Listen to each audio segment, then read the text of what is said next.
I'm Danelle. And I'm Andy. And we're parents and ministry leaders still learning to disciple not only the kids in our own homes, but the kids in our ministries. So we're having conversations with innovative leaders who are fostering a strong partnership between the church and the home. This is the Nurturing Faith Collective podcast. Welcome back to the podcast, Andy. What's up? So good to see you. You too. Listen, I'm loving that we're getting to do these on this regular basis now. I mean, I know. we're coming It's off super fun.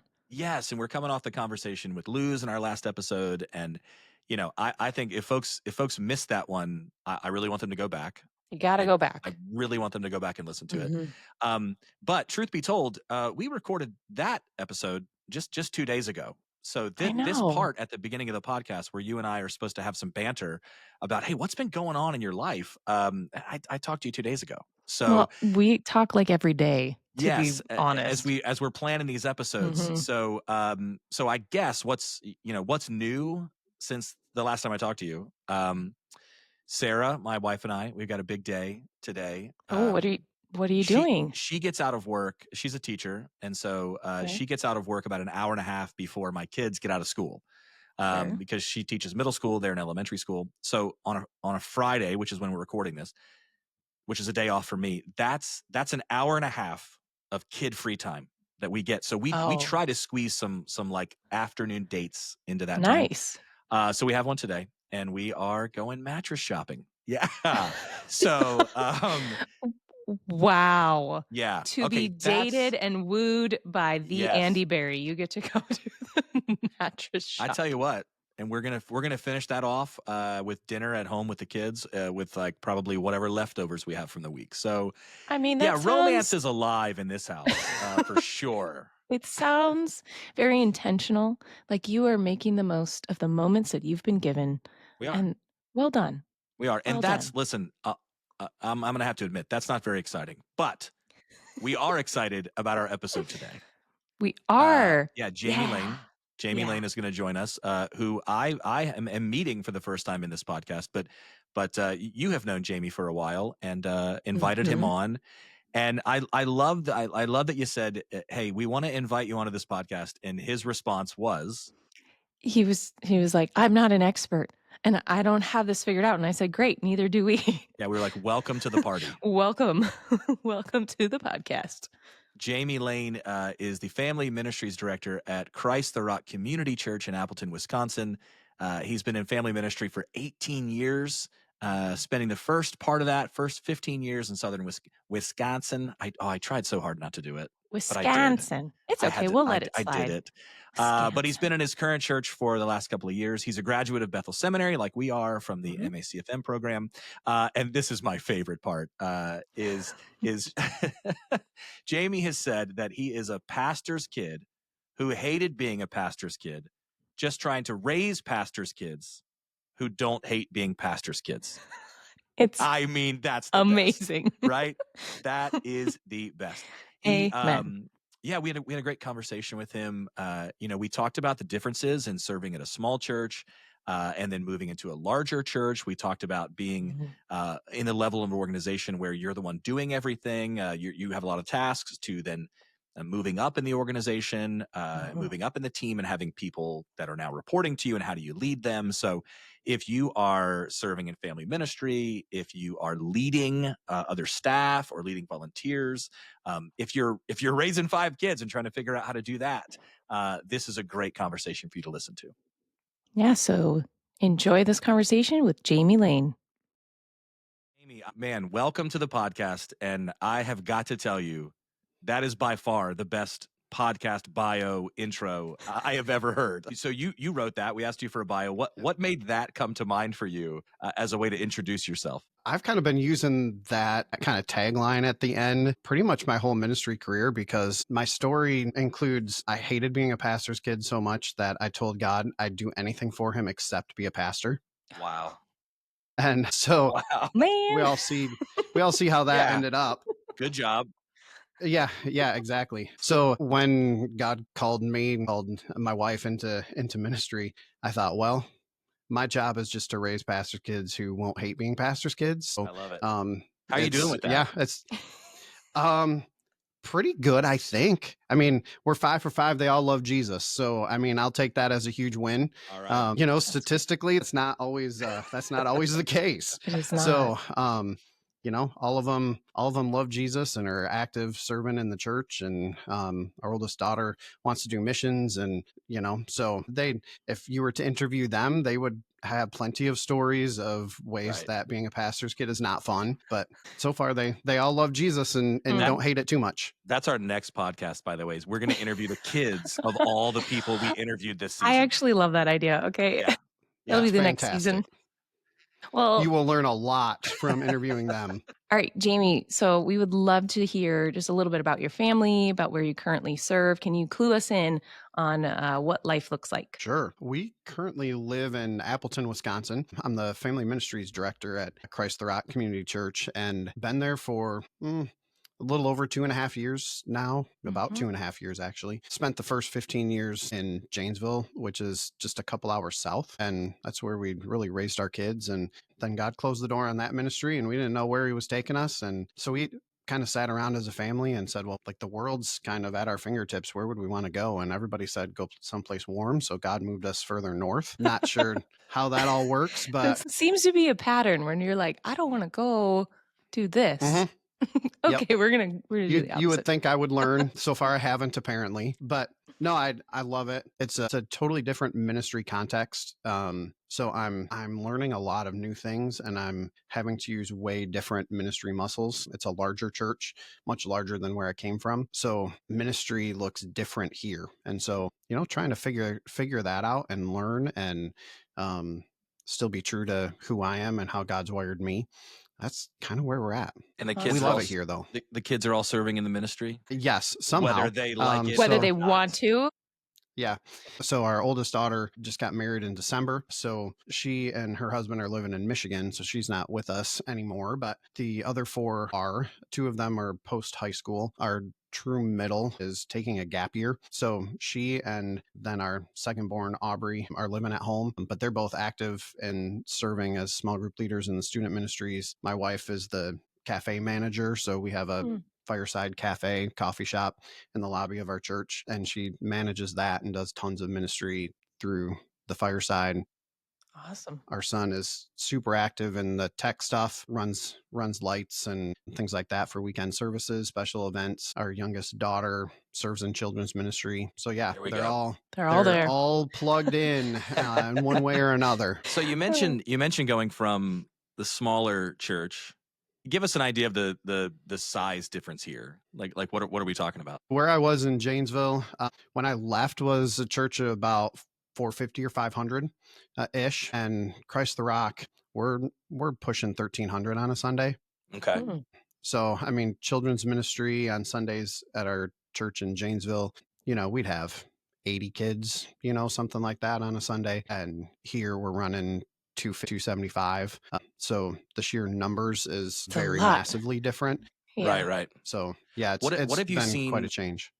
What have you seen as far as the way you've approached your work? You mentioned, hey, ministry is different here. What do you mean by that? So I'd say I was really hands-on before. You know, I was picking the curriculum, writing the curriculum, you know, setting up, Mhm. tearing down, Doing you everything. know, helping with the check-in, you know, all of that, really hands-on with the kids and with the volunteers. And now my main responsibility is to oversee birth to 18, but overseeing the teams that run birth to 18.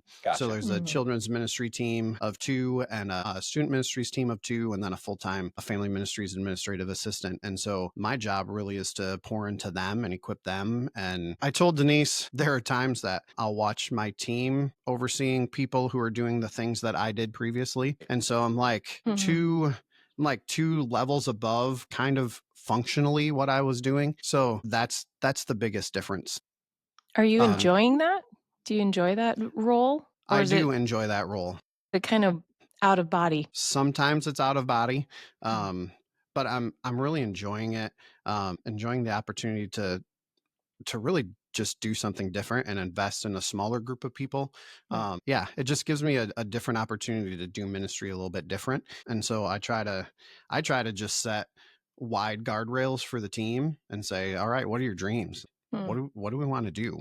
This church has been around for 40, 50 years or whatever. Several of the team members have been there 10 years or more. And so I've just been asking the question, well, we don't have to just keep doing things the way we've always done them. What are your dreams and goals, and like, how do I empower you to do them? So I am finding a lot of joy in that aspect. I think the biggest thing is, previously I knew every kid and every parent, and saw them, was able to talk to them, ask them about their week. And now there's a lot of like, hey, good morning. I have no idea who you are, but here's my name tag that identifies me as the family ministries pastor. I hope you know me. So Right. that part is probably the part that feels out of body still. Right. But it's good. It's just different. Jamie, how long have you been in pastoral ministry, serving in the local church? A little over 18 years. Okay, so you really grew into this position. I did. What are you? I guess the question is, what have you developed along the way? Because we have leaders that are listening that are thinking, hey, I'm just starting out, but man, I would love to grow something. I would love to have a staff one day that's doing the things that I'm doing right now. What skills have been really helpful for you to build along the way that have prepared you for this level of leadership and being able to really hand those things off? So I think for me it was more of a philosophical shift than it was like learning new skills. Because I think when I started in ministry, I was going to be the go-getter that didn't need anybody else. Like I could do this. I've been entrusted with this children's ministry, and so I'll pour into the volunteers and they'll do the work. But like, this is really like, this is my baby, right? And so it's my responsibility to make sure everything runs smoothly and all of that. And I honestly can't tell you when the shift changed. My guess is Bethel Seminary probably had something to do with that and the degree program. But I realized there's only one of me, and there's like a ton of volunteers that can do the work that I'm doing too. And so I philosophically started shifting away from I got to do everything to I got to pour into these people, and I have to equip them. And so I guess some of the new skills, would be just being able to identify who are those people that are really ready to run, that I've actually been holding back because I've been doing everything. So I think if people look around at their ministry, they're generally going to be able to identify one or two, maybe three people who, man, they're just chomping at the bit, that if we just let them run, they do some amazing things. And so I had to learn what that looked like, to look for those people and then speak into them and empower them and tell them, no, I see this in you and I want you to be a part of this. I don't want this to just be me. Right. So that's probably one of the biggest things. How early on in the 18 years do you feel like you made that shift? Man, I don't remember the timing exactly. I'm guessing it was probably 5 or 6 years in. Which actually would match up to around the time that I graduated from the seminary program. So I'm guessing it's around that time. I can't give you a date. Sure. I just remember there was just like this general shift that and probably some of it was, you can only run that fast by yourself for so long before you start burning out. And I probably was starting to feel that a little bit and going, well, this actually isn't very sustainable, what I'm doing. And your kids were young at that point, right? Like, you had really littles, you would have been maxed out, physically, emotionally. I mean, mentally makes a lot of sense. And Jamie, I feel like this is a huge thing that all leaders, no matter how many years they have been involved in ministry, that this is a struggle. I can think of a lot of conversations with leaders that I've had over my 12 years in a full-time ministry about just this concept alone of, oh, I wish there were more people, or I wish, I have to do everything. I have to lead it all, or I have to direct it all. And really what I think is happening, like for you, or what you are describing, is you're becoming a disciple maker. You're actively saying, I will not be around all the time. And just like Jesus did with his disciples, he's like, these days of mine are limited, for reasons that we did not know at that time, but we know now. And he's like, I got to have someone to pass this on. I got to have someone, trained up, ready to go, because I am going to be gone one day. And I think a lot of us leaders forget that. Like, we think, I'm going to be around forever and I know best. And yet, like what you're saying is like there are leaders in all of our ministries or all of our environments that are actually probably just waiting for someone to say, you can do this. Right. And then you just send them off and they grow and your ministry grows, or, you move into a different role. And I just think there's a challenge that we all need. Well, and another piece of this though, oftentimes this was my experience. And so maybe this is just like, hey, a little minute of, 4 or 5 minutes of Andy's confession here. Gosh, not 4 or 5 listen. minutes. Yeah, I was going to say a 4 or 5 moments perhaps of my own confession. But oftentimes we will identify, we'll identify a candidate for a job. And we'll say, oh, what a great young leader they are. And we bring them in, and maybe they are, they're the one that does everything. They're leading the children's ministry. They're recruiting the volunteers. They're writing the curriculum there, and they're very good at the tasks of the job. And this happens, by the way, in the corporate world too. But they're very good at the tasks of the job. And before we know it, they are, and this was me. They are then promoted, and there's a team below you, and you're going, well, I never along the way learned how to lead anybody. Really, I knew how to. I knew how to equip a volunteer, but I never actually learned how to develop other staff. I was really good at the job. I was really good at the task. And now you're leading the people who are doing the task you used to do.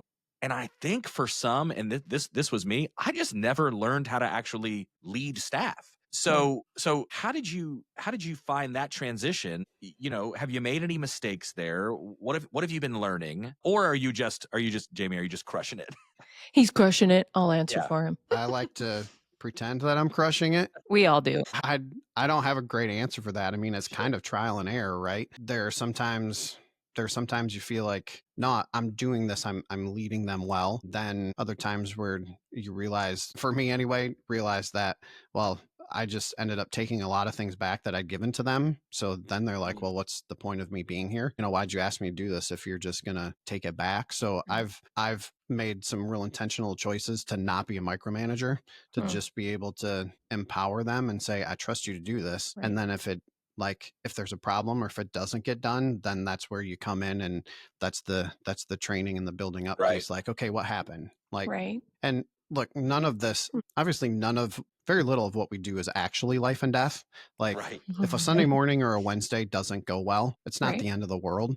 Right. But often we think that it is. And so it's just opportunities to really speak into them and say, all right, let's do it differently next time. I think some of the mistakes I've made probably have been micromanaging too much or taking stuff from them, and then they're not feeling empowered, and there's nowhere for them to practice or learn themselves. Yeah. Right. So let's drill down. Which one of your staff was it, and what mistake did they make? No, I'm kidding. I'm in a no comment. I'm gonna they might watch advise this. you. I don't know. Don't answer that. I'm now your lawyer. Do not answer that, Jamie. right. No, but let me actually ask the question though. Did you have to make the conscious choice as a leader to let something play out that you had a real good hunch would not work, or you knew a better way? Like the boundary, like what's the line?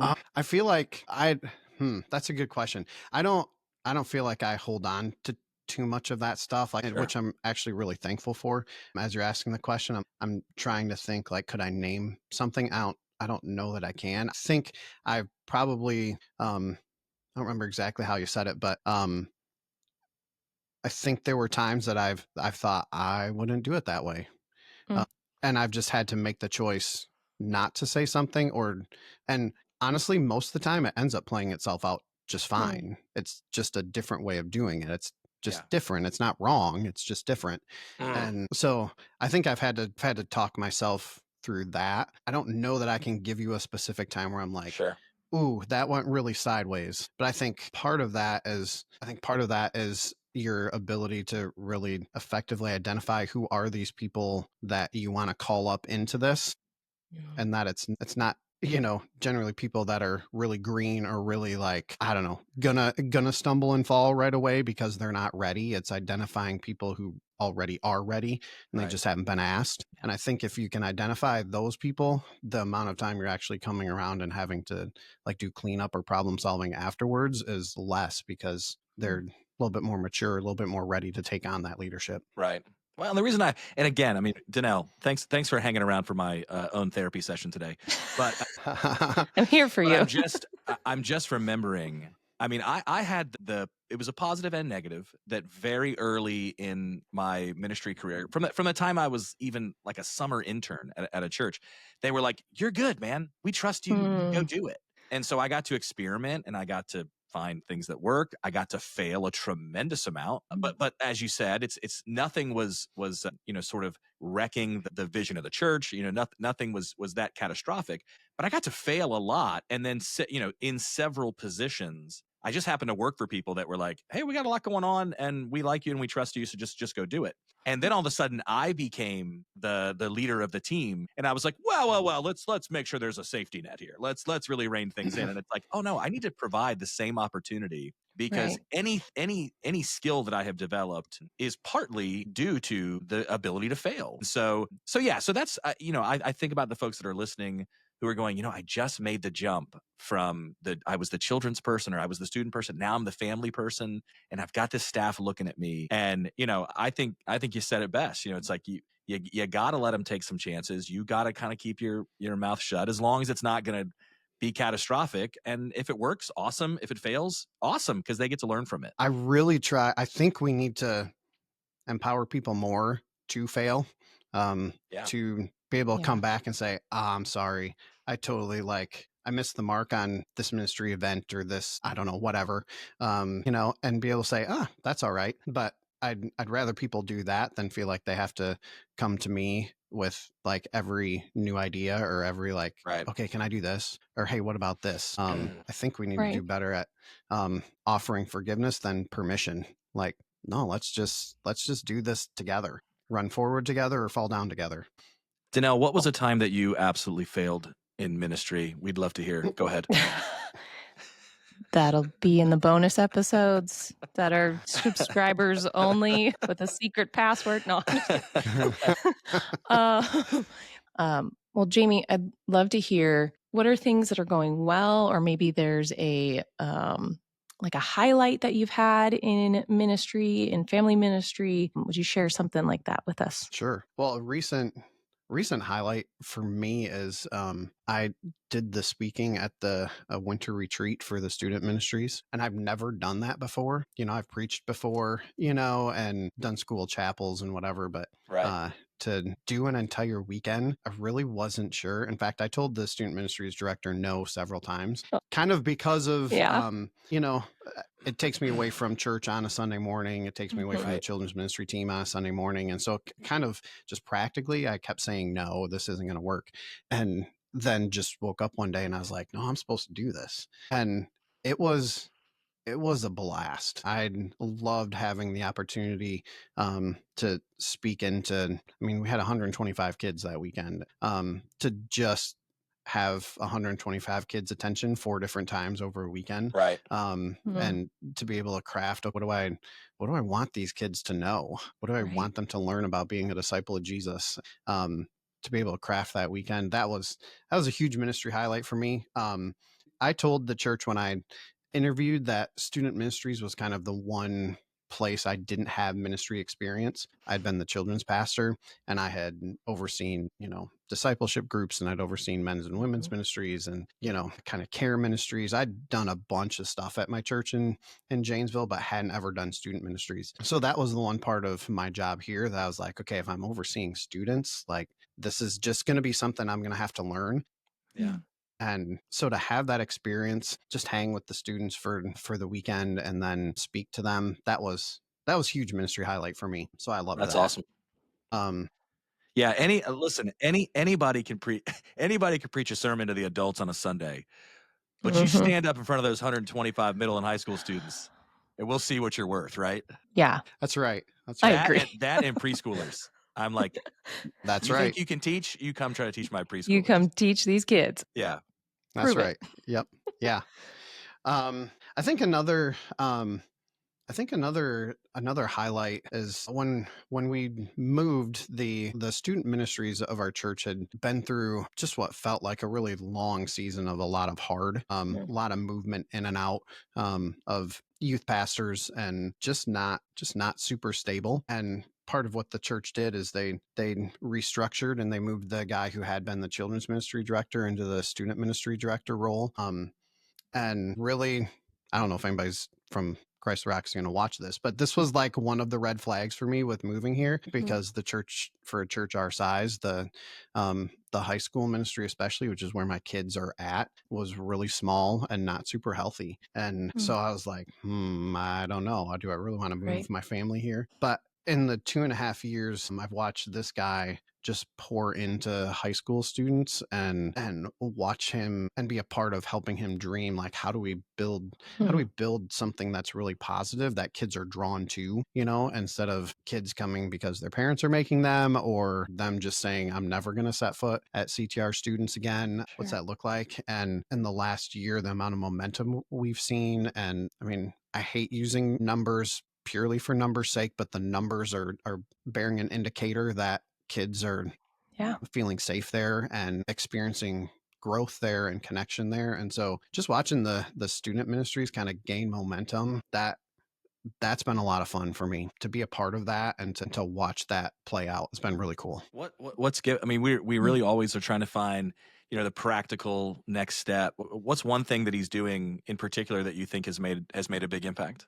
We just kind of stripped everything down to the bare bones. Like the first year I was here, pretty much just did Wednesday nights. There wasn't anything else. There weren't outside activities. There wasn't anything on Sundays for the kids, no missions trips, stuff like that. And so what I watched him do was really try to intentionally build into the volunteers. And then because the numbers were small, he could really know all of his students. And so he tackled some things head on in terms of like saying, we're just going to build a healthy culture here. So he was able to just call out some things that were like, no, that was in the past. We're not going to do that anymore. And challenging the leaders to be really intentional about connecting with the students. And to now, like, they're doing a missions trip this summer and there's 22 high school students that are going, that 2 years ago, he couldn't even do a missions trip because no one was interested. Kind of the connections that we're seeing within the small groups, they're not just coming on Wednesday and kind of going through the motions, like they're building deep relational connections. So one of the things he started this year is just a Bible study on Sunday nights that really is just like hey, let's come to church on Sunday morning and then come back on Sunday nights to my house. We'll just hang out, talk about the sermon, whatever. He was gone one of those Sundays. So my wife and I hosted, and I don't even remember now what the sermon was, but there was something in terms of fasting. And I just asked the students, there were about a dozen or so there, have any of you ever fasted before? And they were like, no way. I turn into a monster if I don't have breakfast. Like, all of these stories about how terrible it would be and all of that. Within a week, 6 of those students had decided together that they were going to do a 48-hour fast, and they were going to pray and they were going to hold each other accountable. It's like, stuff like that to me is like an indicator that they feel safe to explore faith and to say, can I do this? Like, there is something about fasting scripturally as a spiritual discipline, and I've never done it before. And somebody just asked, have you ever done it? And so I'm going to try it. And so, here's these 6 kids that, are saying, all right, let's do it. And they tackled it together and learned a lot together. So anyway. Yeah. Well, kudos to this unnamed leader, by the way. Let's shout him out. I mean, who is this guy? Unnamed leader. Tom Potter.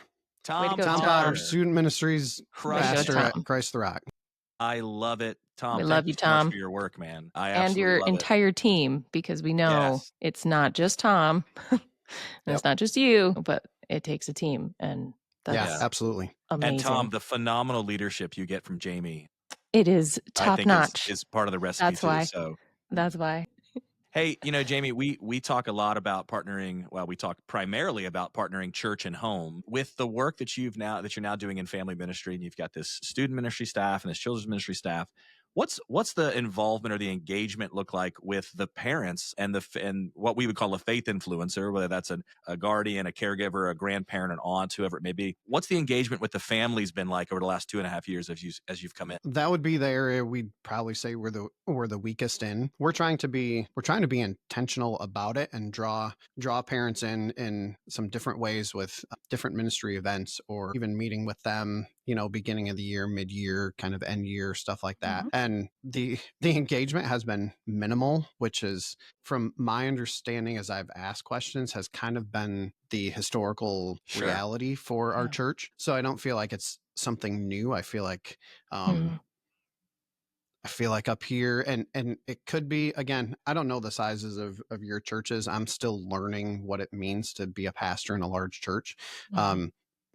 Part of me wonders if, is this like one of the realities of a large church where it's just like, it's easy to come in and sit in a chair on a Sunday morning and then leave. Is it kind of the same for their kids? Like, we'll have you go on Wednesday nights, but we don't need to know what you're being taught. We don't, we don't really care about any of that. So in fact, when Danelle asked me if I would join the podcast, I was like, well, I haven't unlocked like the door to this one by any stretch of the imagination. So I like, to me, that's one of the things that like is the carrot dangling in front of us right now, is like, okay, how do we do this? How do we engage the parents? We do have a handful of people that are really passionate about wanting to reach the parents. And so, kind of going back to our earlier conversation, I've been chewing on and talking with the team, like, how do we wrap these people in? Because they're like super excited about it. Right. Yeah. They're passionate about it. And so how do we wrap them in? So I think there's going to be some outside the team people that are going to come in and help us figure this out too. But it's probably, honestly, just one of the weaker areas of what we do right now. Well, I mean, listen, we wouldn't have developed the Nurturing Faith Collective, which aims at providing, training and resources for partnering church and home. We wouldn't have launched a podcast if every church was crushing it in this, including our churches. And so, we are all looking for, hey, what's one strategy? Who's one parent I can engage and then build from there. So I think you're doing the right thing. I think you're saying, hey, here's a couple of parents that are really engaged. What can we learn from them? Let's hear from them. Let's get to know them. And then let's try and build on that. So yeah, I mean, I think there's lots of opportunity. And again, that's why we're continuing to have these conversations episode after episode, because we are all trying to get better at engaging that family. Yeah. And I've tried to tell the team, especially like, parent meetings at the beginning of a year or something, they're not default, but, it's frustrating to plan things and then not have people show up for it. Right. And so they've been living in this reality for longer than I've been here. And so it's easy for them to just go, let's just not do it. And I've just been reminding them there's value in consistency and continuing to offer it, even if just 10 parents show up, or even if just, 10% of the parents show up. Like, if we can make these opportunities for parents to connect with us and their kids really positive and beneficial, it might start off small, but then as they talk to each other and they're like, you know what, that like beginning of the year parent meeting for student ministries was really important because I got all the dates. Like, I know exactly what's going to be covered, from now until December. And like, you should have been there, that I think there can be momentum just in saying we're going to be consistent in it, even if it feels like no one is showing up. And listen, the church is driven by numbers just as much as anyone else, any other organization, whether we like to acknowledge it or not. And so it's easy to go, oh, this isn't worth it. We only had 5 people show up, but the kingdom of God doesn't measure in the same way. So, well, and listen, if you're at the smaller church in town, please hear this conversation, because the guy at the bigger church in town is saying, hey, we can't get people to show up to this thing or that thing. And so, yes, please do not get discouraged in that. Oftentimes we'll hear from leaders at smaller churches who will say, oh, if I could just be at the bigger church. I mean, and there are similar problems. And the other thing I will say is, as you, Jamie, have identified those couple of families that are really engaging, man, tell their stories, right? Yeah. Have them come in, have them share, have them in the main service, have a video or something, because people then say, I mean, I wonder what would happen if we leaned in a little bit more. I wonder what fruit we would see in our kid if we read the emails, this week. I wonder what would happen if we showed up to the meeting. Maybe we could have that kind of growth in our kid that I heard in that story. That's why I think storytelling is so important as we try to engage people. I just think this is such a wonderful conversation, Jamie, because like when I asked you, I wasn't, looking for the best and you've got everything figured out, but who is being intentional about engaging families? Not, are you successful? But do you recognize, that the church and the home need each other? Do you recognize that parents need ministry leaders as much as ministry leaders need parents or grandparents or faith influencers, recognizing that we all play a role in the development and the discipleship of the kids in our homes, ministries, neighborhoods. We have a much bigger influence even outside of the church or the organization, that we oversee. And I just appreciate you and the intentionality that you have. I know your role is kind of zoomed out a little bit and you have this bigger scope that you're looking at. But I think zeroing in on your leaders and being intentional with them is going to lead to more of these parents being reached, because then your leaders are out doing that mission, finding one person, one parent, one adult, and saying, hey, I'm going to pour into you. And then you've got, the process of discipleship or multiplication is happening, regardless if everybody's showing up to a meeting. It's happening more organically and whatnot. And so I just think, well done. And it's so exciting to see, what God is doing in this new environment for you and for your family. And I guess just as closing, any special advice that you would leave for anybody listening, no matter what, situation they're in? What would you give to them? Really just to keep going. Like, don't get weary in this. Those of us in family ministries, student ministries, children's ministries, whatever it might be, we've chosen a path and a career that we won't often see the fruit of what we're doing. And I thought yesterday about the passage in 1 Corinthians where the Corinthian church was arguing about who they were following. We're following Paul, we're following Peter. Who are we following here? And Paul's like, listen, it doesn't matter. Like, I planted, Peter watered, but God's the one who brings the harvest. Right. And for those of us in family ministries, it can sometimes get discouraging because it feels like, man, are we seeing anything? What's the fruit of what we're doing? Like, it kind of just feels like we are chaos coordinators, right? Like, we're just trying to just wrangle the kids in. Great job title. Right. And like, does any of this matter? But for so many people, we all know the numbers of young adults that leave the church, but they're also coming back, and they're coming back because they remember a lot of times what they learned when they were a child and a student. And so I think that's my advice, is just like, in our field, we're not going to see a ton of direct fruit.